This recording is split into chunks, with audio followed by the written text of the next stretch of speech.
Hello दोस्तों, आप लोगों का स्वागत है हमारे यूट्यूब चैनल रावल कॉन्सेप्ट में।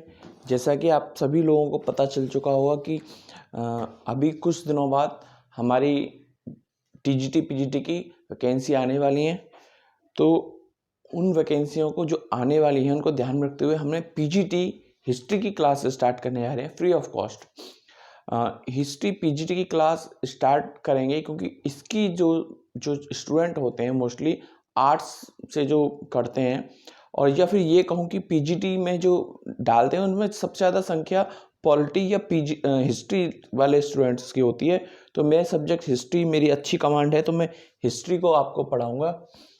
जो आपकी सभी क्लासेस फ्री ऑफ कॉस्ट होंगी, छोटी छोटी क्लासेस होंगी, छोटे छोटे क्लास लूँगा मैं, ठीक है। 15 मिनट 10 मिनट का लेक्चर्स रिकॉर्ड करूँगा, वो आपको प्रेजेंट कराऊँगा यहाँ पर। ध्यान देने वाली बात यह है कि पीजीटी में फैक्चुअल बहुत ज़्यादा पूछता है, ठीक है। तो जो हमारा पढ़ने का तरीका रहेगा उस पर बात करते हैं। देखो, हिस्ट्री को तो हम पढ़ेंगे, हिस्ट्री को हम पढ़ेंगे कैसे? एक सबसे पहले हम ध्यान रखेंगे क्रम बने, कि भाई ये ना हो कि कोई पार्ट हम यहाँ से पढ़ा रहे हैं तो कोई पार्ट कहीं से पढ़ा रहे हैं। तो पहले तो व्यवस्थित रूप से क्रम से पढ़ेंगे हम। दूसरा और मेजर मुख्य पार्ट होगा हमारा कि फैक्ट पे बहुत ज़्यादा विशेष ध्यान दे के चलना है, क्योंकि पीजीटी में फैक्ट पूछता है। तीसरा ध्यान ये देना है कि अगर हम हिस्ट्री को पढ़ रहे हैं तो केवल ये वाली जो हमारा लेक्चर है केवल पीजीटी में ही काम ना आए, आरओ एआरओ पीसीएस आईएएस सभी में काम आ जाए। तो एक बहुत डिटेल में हिस्ट्री का, ये पीजीटी का उसकी प्लेलिस्ट भी बना दूंगा। पीजीटी का जो टॉपिक है ये आपका बेसिक पीजीटी का नाम है, क्योंकि पीजीटी को फैक्चुअल के साथ कॉन्सेप्ट क्लियर के साथ साथ आपका जो फैक्ट है उसको भी कवर करके चलेंगे, ठीक है। तो बहुत डिटेल में हिस्ट्री को पढ़ेंगे, लेकिन मेन जो मोटिव रहेगा, जो क्लास जो किसके ऊपर होगी, सबसे ज़्यादा जो फोकस होगा, हमारा फोकस होगा पीजीटी के ऊपर, ठीक है। आईएएस पीसीएस आरओ एआरओ वो अलग होंगे, जितने भी एग्जाम वो अलग होंगे, लेकिन पीजीटी के ऊपर हमारा विशेष फोकस होगा। जो क्लास बनेगी वो पीजीटी के ऊपर विशेष रूप से बनेगी। तो आप जिस भी बच्चे को जानते हो, जहाँ जहाँ आपका पढ़ाई का ग्रुप हो, जिस प्लेटफॉर्म पर, तो आप उसको शेयर करें अधिक से अधिक, ठीक है। जिससे कि जितने भी वो बच्चे हैं जो पेड कोर्सेज नहीं ले सकते, ठीक है, पेड कोर्सेज मैं चलाता भी नहीं चलाऊंगा अभी तक, ठीक है। तो उसको ध्यान, ये नहीं है कि मैं इसको प्रमोट कर रहा हूँ फिर पेड कोर्स चला दूँ, ऐसा नहीं होगा। सारी जब तक इसका वो नहीं हो कंप्लीट नहीं होता, फ्री ऑफ कॉस्ट रहेगी। लाइफ लॉन्ग ये पीजीटी की प्लेलिस्ट बना दूंगा। इसको जो है कभी भी, जितने भी अभी 4 से 5 साल तक अगर कुछ पैटर्न चेंज नहीं होता है तो लगभग ये मेरी प्लेलिस्ट पूरा का पूरा काम करेगी, ठीक है। तो स्टार्ट करते हैं। पीजीटी का जो हमारा इतिहास का टॉपिक है उसको क्लियर करते हैं, ठीक है। आज हम पढ़ेंगे पहले इतिहास। मैंने अभी क्या बोला है, इतिहास को पढ़ेंगे। मैंने ये नहीं बोला है कि हम प्राचीन भारत को पढ़ेंगे या मध्यकाल को पढ़ेंगे, मध्य भारत को पढ़ेंगे या फिर आधुनिक भारत को। अभी हमने बात करी कि हम इतिहास पढ़ेंगे, ठीक है। इतिहास, इसको वर्गीकरण वगैरह आज पहला क्लास है तो बहुत लाइट पढ़ेंगे, ठीक है। सबसे पहले देखते हैं इतिहास क्या है। इतिहास क्या है सबको पता है, बहुत सारी डेफिनेशन होती है, सिंपल पढ़ते हैं इसको हम। इतिहास क्या है, क्योंकि इतिहास की ये नहीं पूछता कि भाई ये डेफिनेशन किसने दी है, ये डेफिनेशन किसने दी है, ठीक है। तो ये पीजीटी में आता नहीं है, तो इतना सा पढ़ के इसको छोड़ देते हैं। इतिहास अतीत को जानने का स्रोत है, इतना जानते हैं, इससे ज्यादा जानने की हमें जरूरत नहीं है। बहुत सारा कुछ है इतिहास की डेफिनेशन में बताने को, एक्सप्लेन करने को, लेकिन एग्जाम हमारा जो मुख्य उद्देश्य है पीएचडी को क्रैक करना है, ठीक है। इतिहास को जानने का मार्ग क्या है? इतिहास को हम जो जानते हैं वो 2 मार्गों से जानते हैं। एक सबसे ज्यादा जो इतिहास को पहले जो प्राचीन समय, या हम कह सकते हैं पाषाण सिंधु सभ्यता, ठीक है, यहाँ तक हमने जो इसको जाना मुख्य रूप से, ये नहीं कि अब नहीं जानते स्रोत के माध्यम से, अभी भी जानते हैं उसी स्रोत के माध्यम से। तो वो स्रोत कौन सा है? पुरातात्विक स्रोत, ठीक है। लेकिन सिंधु सभ्यता तक हमारी जो डिपेंडेंसी थी वो पुरातात्विक स्रोतों पर अधिक थी, ठीक है। तो इतिहास को जानने के स्रोत कौन कौन से हैं? 2 हैं। एक पुरातात्विक स्रोत, एक आपका पुरातात्विक स्रोत है, और दूसरा आपका स्रोत है लिखित स्रोत, ठीक है, जो लिखित रूप में मिले हैं। ठीक है, पुरातात्विक स्रोत में जैसे क्या क्या ले सकते हैं, औजार ले सकते हैं, जितने भी औजार बने, ठीक है, हथियार ले सकते हैं, जितने भी हथियार बने, मृदभांड से संबंधित चीजें ले सकते हैं। ठीक है, तो ये सब पुरातात्विक स्रोत में आ जाते हैं और बहुत सारी चीजें आएंगी। ठीक है, अभी उसको बाद में पढ़ेंगे। अब एक चीज और देखते हैं, दूसरा क्या है, लिखित स्रोत। देखो लिखित स्रोत को जानना जरूरी है। देखो लिखित स्रोत को हम जब इतिहास के परिप्रेक्ष्य में पढ़ते हैं तो दो तरीके से पढ़ते हैं। एक वो स्रोत हैं लिखित जो अपठित हैं, जो आज तक पढ़े नहीं गए हैं। ठीक है, जो आज तक पढ़े नहीं गए हैं, जैसे कि आपका आता है आग ऐतिहासिक काल के अंदर हड़प्पा सभ्यता के बहुत सारे ऐसे प्रमाण मिले हैं जो हम आज तक लिखित साक्ष्य के रूप में जो हम पढ़ नहीं पाए, जो चित्रनुमा है। ठीक है, मेसोपोटामिया में शायद कीलनुमा है, तो वो अब तक डिकोड नहीं हो पाए कि भाई ये आखिर लिख क्या रहा है। ठीक है, तो उसको हम किस श्रेणी में लिखते हैं, लिखित में तो है लेकिन अपठित है। देखो लिखा भी है मैंने, अपठित तो है, चित्रनुमा है और कीलनुमा है। ठीक है, और दूसरे हैं पठित। दूसरे कौन से हैं, पठित। तो पठित जो स्रोत है हम कहां से कहां तक देखते हैं, 600 ईसा पूर्वी से लेके आज तक। ठीक है, 600 ईसा पूर्व से लेके आज तक हम ऐतिहासिक काल के अंदर रखते हैं। क्लियर। अब देखते हैं इतिहास का वर्गीकरण। तो वो अभी एक चीज और रह गई, ये हो गया हमारे इतिहास को हम जानते कैसे हैं। ये क्लियर होगा कि इतिहास को हम जानने का जो मार्ग है वो कैसा, किसके आधार पर है, वो पुरातात्विक स्रोतों के आधार पर है और लिखित स्रोतों के आधार पर। इन दो आधारों पर हम स्टडी करते हैं, पढ़ते हैं, लिखते हैं और सारा कुछ निचोड़ निकालते हैं और फिर हम जो है इतिहास के बारे में जान पाते हैं। इतना सा क्लियर होगा। याद रखने वाली बात क्या कि भैया इतिहास की परिभाषा तो पूछता नहीं है, जानने के स्रोत कौन कौन से हैं, पुरातात्विक और लिखित मुख्य रूप से। ठीक है, पुरातात्विक में बहुत सारी चीजें बन जाएंगी और लिखित, ठीक है, दो तरीके के हो गए। पूछ सकता है, कॉन्सेप्ट घुमा के पूछ सकता है, आपको क्लियर होना चाहिए। आगे देखते हैं इन दोनों के आधार पर, किन दोनों के आधार पर, इन दोनों के आधार पर, पुरातात्विक स्रोत के आधार पर और लिखित स्रोत के आधार पर इतिहास को 3 वर्गों में बांटा गया है। इतिहास को 3 वर्गों में बांटा है। किसके आधार पर, पुरातात्विक साक्ष्यों के आधार पर और लिखित साक्ष्य जो जो उपलब्ध हुए हैं आज तक हमें, उसके आधार पर इतिहास को 3 वर्गों में बांटा गया है। ठीक है, देखो पहला जो वर्ग है वो है आग ऐतिहासिक काल। कौन सा, आग ऐतिहासिक काल, सॉरी प्राग ऐतिहासिक काल। ठीक है, इसे प्री हिस्ट्री पीरियड बोलते हैं। और ये है दूसरा है आग ऐतिहासिक काल, इसे प्रोटो हिस्ट्री बोलते हैं। ठीक है, प्रोटो हिस्ट्री पीरियड। अगला है और लास्ट है ऐतिहासिक काल, हिस्टोरिकल पीरियड। ठीक है, क्लियर हो गया। तो हमने 2 आधारों पर बांटा है इसको। कितने भागों में बांटा है, प्रागैतिहासिक काल, आग ऐतिहासिक काल और ऐतिहासिक काल। अब इनको थोड़ा सा पढ़ते हैं। देखो जो हमने इतिहास का वर्गीकरण करा, बाकायदा श्रेणी अच्छे से बनाई है मैंने। देखो नाम क्या है, ठीक है, प्रागैतिहासिक काल, आग ऐतिहासिक काल और ऐतिहासिक काल। कालक्रम क्या है, इसका कालक्रम क्या है। देखो इसमें बहुत सारे मतभेद मिलते हैं। देखो किसी बुक का नाम नहीं लूंगा मैं, लेकिन जो सर्वमान्य तथ्य हैं हम उनको आधार लेके चलेंगे, जो पिछली प्रतियोगी परीक्षाओं में आए हैं और भिन्न भिन्न आयोगों द्वारा उनको मान्यता दी गई है। ठीक है, बाकी तो आप बहुत सारी बुक्स पढ़ेंगे तो अलग अलग डाटा मिलेगा। ठीक है, लेकिन हमने क्या निकाला है निचोड़ इसका, हमने निकाला है कि जो भिन्न भिन्न परीक्षाओं में पूछे गए हैं और जो आयोग ने जिनको मान्यता प्राप्त करी है या मान्यता दी है कि हाँ भाई मेरे हिसाब से ये आंसर ठीक है। ठीक है, तो हमने उसको आधार बनाया है और उसी आधार पे हम पढ़ेंगे। देखो बहुत सारे लोग कहते हैं अज्ञात काल से, बिल्कुल कह सकते हो अज्ञात काल से। ठीक है, क्योंकि 25 लाख ईसा पूर्व से तो हमें थोड़ा थोड़ा इनके बारे में कुछ न कुछ मिलना स्टार्ट हुआ। हो सकता है कि 25 लाख ईसा पूर्व से पूर्व भी कुछ रहे हो जो आज तक हमें नहीं मिला, हो सकता है आने वाले समय मिल जाए। तो कुछ लोग अज्ञात काल भी बोलते हैं इसको। ठीक है, लेकिन हम मोटा मोटा लेते हैं कि जो प्रागैतिहासिक काल प्रारंभ हुआ वो 25 लाख ईसा पूर्व से 2500 ईसा पूर्व तक चला। क्लियर है। ठीक है, कहां से, 25 लाख ईसा पूर्व से 2500 ईसा पूर्व तक चला। देखो ये जो ईसा पूर्व का मतलब होता है घटता हुआ क्रम चलेंगे, ईसा मसीह के जन्म से पहले से, और ठीक है घटता हुआ क्रम चलेगा। 25 लाख ईसा पूर्व से 2500 ईसा पूर्व तक प्रागैतिहासिक काल का काल है। इसको भी आगे आने वाले समय में 3 भागों में बांटेंगे, ठीक है, देख लेंगे, आगे देखेंगे इसको। अगला देखते हैं आग ऐतिहासिक काल।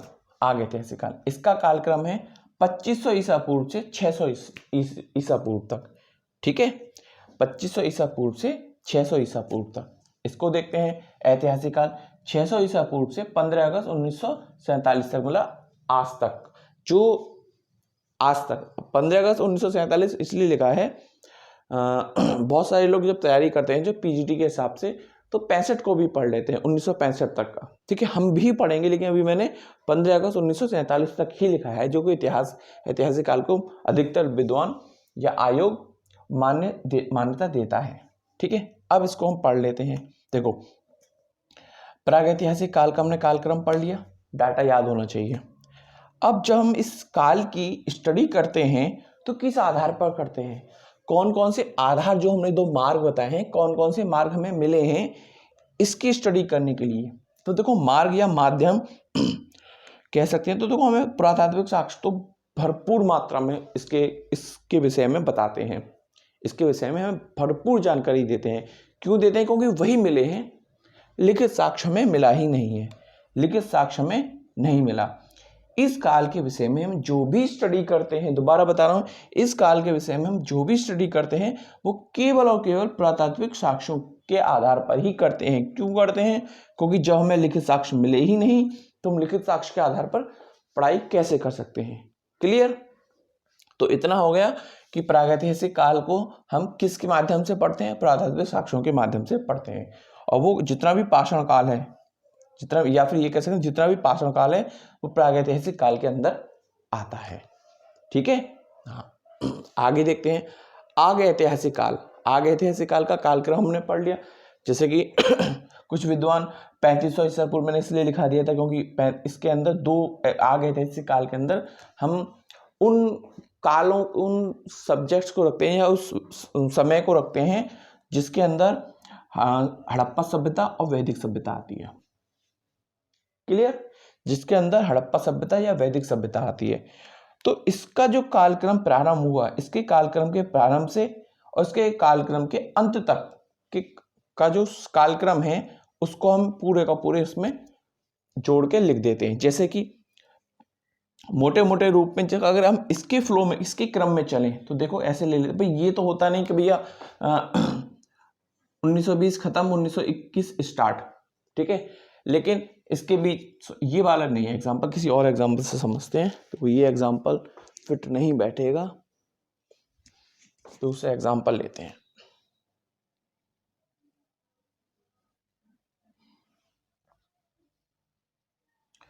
वेट करो 1 मिनट। देखो, कहना मैं क्या चाह रहा हूं कहना मैं ये चाह रहा हूं कि जो समय, जो अवधि जो बनाते हैं 25 लाख ईसा पूर्व से 25,000 ईसा पूर्व तक, तो ये नहीं कि इसके बाद कोई एक इंस्टेंट कोई बड़ा एकदम परिवर्तन है। लगभग में भी ले लेते हैं। कुछ लोग कहते हैं नहीं 3500 ईसा पूर्व से ले सकते हैं, कुछ कहते हैं 2500 ईसा पूर्व से, क्योंकि एकदम बदलाव थोड़ी ना आ गया, धीरे धीरे बदलाव आया होगा ना, ठीक है। तो उस आधार पे हम लेके चलते हैं। चलो देखते हैं आगे, इतना महत्वपूर्ण नहीं है इसको जानना। तो कुछ लोग इसको भी मानते हैं कि हड़प्पा काल स्टार्ट हो जाती है। हड़प्पा काल स्टार्ट होता है कहाँ पे? C40 विधि के द्वारा। C40 विधि के द्वारा हड़प्पा काल का जो कालक्रम माना गया है 3500 से लेकर 2500 ईसा पूर्व तक का माना गया है। कितना? 2500 ईसा पूर्व तक का माना गया है, ठीक है, कार्बन वाली विधि से इसका कालक्रम। तो कुछ विद्वान इसको भी मानते हैं, लेकिन हम थोड़ा इसको क्रम में लेके चलते हैं। तो कितना लेके चलेंगे? 2500 ईसा पूर्व से लेके 600 ईसा पूर्व तक, ठीक है।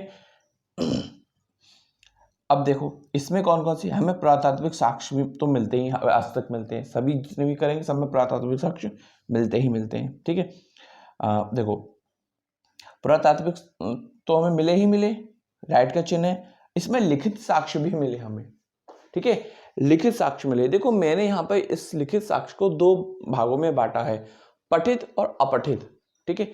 पठित जो पढ़ सकते हैं हम, कोई भाषा होती है जैसे देवनागरी लिपि है, ये पठित है, पढ़ने योग्य है, जो भी कुछ भी कंटेंट इस पे लिखा हुआ है ये पढ़ने योग्य है, तो हम इसको पढ़ पा रहे हैं, तो हम किस श्रेणी में रखेंगे इसको कि पठित, कि भैया अरावल कॉन्सेप्ट वालों ने जो पढ़ाया था वो उनकी सामग्री पठित थी, हम पढ़ पा रहे हैं उनको, ठीक है, तो हम उसको किस में डालेंगे, पठित में डालेंगे।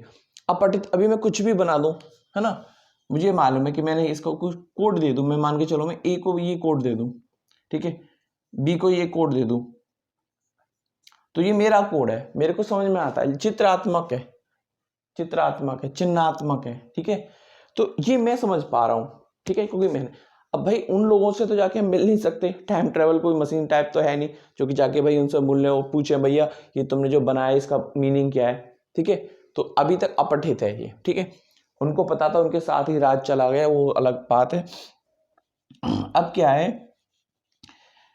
कि जो हमारा आगे ऐतिहासिक काल है वो उसी के आधार पर लिखित साक्ष्य तो मिल रहे हैं, लेकिन पढ़ने योग्य नहीं है वो, क्योंकि कुछ कोड वगैरह जो भी था उनका, उनको पता है जो भी था वो उस रूप में है, किस रूप में है, या तो चित्रों के रूप में या फिर कीलनुमा के रूप में है, लेकिन पुरातात्विक साक्ष्य के आधार पर ही अभी भी इस काल के बारे में जो भी हमें जानकारी मिलती है या जो भी हम पढ़ते हैं, जो भी हमारी बुक्स में लिखा हुआ है, कुछ विद्वानों ने इसको आधार बनाया, इसकी स्टडी करी, जितने भी पुरातात्विक साक्ष्य मिले इसकी स्टडी करी, उसके आधार पर सैंधव सभ्यता के विषय में जो भी हम पढ़ते हैं वो इसके आधार पर पढ़ते हैं। वैदिक सभ्यता को इस काल में इसलिए लगते हैं क्योंकि लिखित रूप में नहीं मिला इनसे, श्रुति के रूप में मिला, मतलब कि वैदिक काल में क्या होता था, मैंने जो भी बोला, ईश्वर ने कुछ ऋषियों को जो जानकारी दी वो बोल कर दी, ठीक है, बोल कर दी, लिखित रूप में नहीं दी, तो बहुत सारे कहते हैं नहीं मिलता तो है संस्कृत में लिखा, नहीं, वो लिखित रूप में नहीं दी, उन्होंने बोल कर दी, तो उसको भी हम इस रूप में रखेंगे, ठीक है। तो क्या होगा कि हम जो इस काल की स्टडी किसके आधार पर करते हैं, पुरातात्विक साक्ष्य के आधार पर। कुछ कुछ जगह लिखित मिली है लेकिन वो पढ़ी नहीं गई, जैसे कि हड़प्पा सभ्यता में मिली है चित्रात्मक, ठीक है। अब आते हैं ऐतिहासिक काल के बारे में। ऐतिहासिक काल कोई ज़्यादा वो नहीं है, ठीक है। 600 ईसा पूर्व ऐतिहासिक काल का जो कालक्रम है 600 ईसा पूर्व से लेकर 15 अगस्त 1947 तक है, ठीक है। इसी काल को अगर हम बांटें, अच्छे से पढ़ें, तो प्राचीन भारत हो गया, मध्य भारत हो गया, जो कि अच्छे से पढ़ेंगे। जो मेन टॉपिक रहेगा वो यही रहेगा। यहाँ पे तो हम 3 विषयों को पढ़ेंगे, पाषाण विषय पढ़ेंगे, हड़प्पा सभ्यता पढ़ेंगे, ठीक है, या सैंधव सभ्यता या सैंधव सरस्वती सभ्यता जो भी कहेंगे, ठीक है, और वैदिक सभ्यता को पढ़ेंगे, ठीक है, इसको पढ़ेंगे। फिर प्राचीन काल को पढ़ेंगे। प्राचीन काल को भी हम सुविधा की दृष्टि से कई भागों में बांट के पढ़ाएंगे, बाकायदा आपको चार्ट बना के पढ़ाएंगे आपको, जिससे कि दिमाग में ये चीज़ें क्लियर रहें, आप क्रम से पढ़ सकें, भैया इतिहास क्या है, इतिहास को बता सकें। 2 मार्ग होते हैं इसको जानने के, ठीक है, पुरातात्विक, लिखित। इतिहास का वर्गीकरण क्या है, ठीक है, हम फिर पाषाण काल को पढ़ेंगे, पाषाण काल, प्रागैतिहासिक काल, ठीक है, इसको 3 भागों में बांटा जाता है, या पाषाण काल भी कह देते हैं इसको, ठीक है। ये बराबर यही है, ठीक है, पाषाण, ठीक है, ये कह लो कि तभी भी ठीक, ये कह लो कि तभी भी ठीक, कोई वो नहीं है। पाषाण काल को भी 3 भागों में बांट सकते हैं, जैसे कि ये इसके बराबर ये है और इसके बराबर ये है, तो 3 भाग जब इसके होंगे 3 भाग ऐसे ही इसके होंगे, तो समान है, कोई ज़्यादा डिफरेंसेस नहीं है, ठीक है। तो इसको हम अच्छे से पढ़ेंगे, ठीक है। और एक भाग जब बताऊं, जैसे कि पुरापाषाण काल, मध्य पाषाण काल, नवपाषाण काल, ठीक है। पुरापाषाण काल को भी हम 3 भागों में बांट लेंगे, ठीक है। इसको पढ़ने के बाद इसको पढ़ेंगे, फिर इसको पढ़ेंगे, इसको पढ़ने के बाद हम हड़प्पा सभ्यता पढ़ेंगे, फिर वैदिक पढ़ेंगे, फिर यहाँ आ जाएंगे। जैसे यहाँ आएंगे तो कहाँ से पढ़ेंगे, महाजनपद से पढ़ना स्टार्ट कर देंगे, ठीक है। जैसा भी सुविधा होगी ऐसे पढ़ेंगे, और बहुत अच्छे से पढ़ने जा रहे हैं हम, ठीक है। तो ये मेरी पहली क्लास थी, तो इसी तरह से आपको बहुत अच्छे से, बहुत डिटेल में आपको क्लासेस मिलनी स्टार्ट हो जाएंगी। धीरे धीरे करके मैं आपको टेलीग्राम का लिंक दे दूंगा, जहां से आपको फ्री ऑफ कॉस्ट जो नोट्स होंगे वो भी मिल जाएंगे, फ्री ऑफ कॉस्ट। और बस एक ही रिक्वेस्ट है, मेरी वीडियो को पूरा देखें, अधिक से अधिक शेयर करें, सब्सक्राइब करें। बहुत दिनों से समस्या ये रहती थी कि भाई मैं स्टार्ट करता था, वीडियो पूरी नहीं हो पाती थी, कोई भी आज तक का रिकॉर्ड में मैंने कोई भी टॉपिक को क्लियर नहीं करा पाया, वो मेरा एक बहुत बड़ा नेगेटिव पॉइंट रहा है, ठीक है। लेकिन इस बार ऐसा क्यों नहीं होगा, इस बार ऐसा इसलिए नहीं होगा कि लगभग मैं बहुत सारे लेक्चर रिकॉर्ड कर चुका हूँ। मेरी जो क्लासेस छूटती थी वो किसी न किसी की टाइम नहीं है, तबीयत खराब हो गई, इस वजह से होती थी। लेकिन इस बार मैंने क्या करा, लेक्चर रिकॉर्ड कर रखे हैं, ठीक है, और वो उनको डालता चला जाऊँगा, तो इसलिए समस्या नहीं होगी, ठीक है। तो मेरी वीडियो को अधिक से अधिक शेयर करें, सब्सक्राइब करें। Thank you for watching.